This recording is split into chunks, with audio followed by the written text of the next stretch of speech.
आणि म्हणून मुद्दामून आम्ही सगळ्यांनी बराच विचार करून ॲडव्होकेट विजय विश्वास धेंडे यांना गटनेता करावं अशी प्रस्तावित आम्ही सगळ्यांनी केले. सावळज जिल्हा परिषद गटातून ते निवडून आलेले आहेत आणि सगळ्यांची चांगली व्यवस्था आणि सगळ्यांचं मन एकत्रित करून जिल्हा परिषदेचं कामकाज उत्तम करण्यासाठी कुणी काय विषयावर बोलायचं, पार्टी मिटिंग घ्यायची,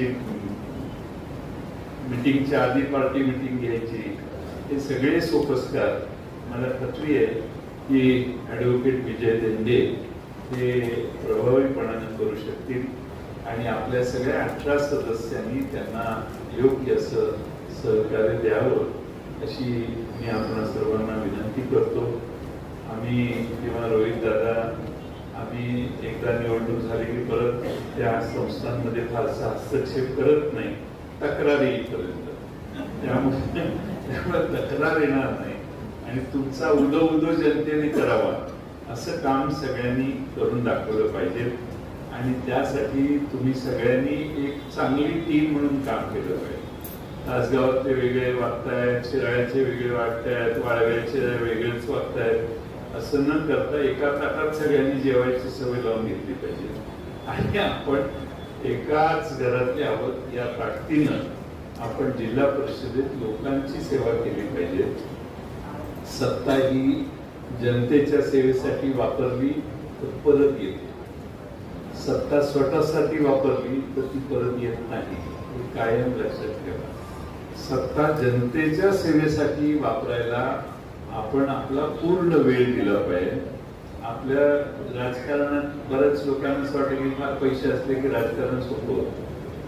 फार वेळ असला तर राजकारण सोपं होतं. जेवढा वेळ तुम्ही द्याल, जेवढा वेळ तुम्ही खर्च कराल, ती आपली खरी गुंतवणूक असते. अलीकडे पैशाला फार महत्व यायला लागले दुर्दैवाने. मागच्या 7-8 वर्षात एवढ्या तरतरीत नोटा कुठून येतात आणि काय छापायचा कारखाना आहे का कुणाकडे काय कळायला मार्ग नाही.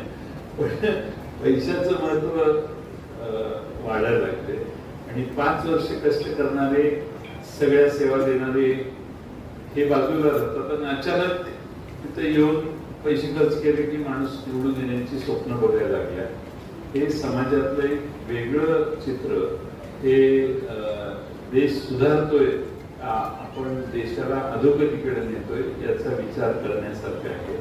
लोकशाहीला देखील ते फार मारक आहे आणि म्हणून सामान्य घरातला माणूस आता उभा राहायला तयार होतो. म्हणतात नाही नाही साहेब थँक्यू पण नकोच साहेब नकोच, अरे राहा उभा, नाही नकोच साहेब मला जमणार नाही, झेपणार नाही, तुझी प्रतिमा चांगली आहे, नाही मला माझं चाललाय संसार बरा चालू, अशी माणसांची निवडणुकीला उभा राहण्याची भावना आहे.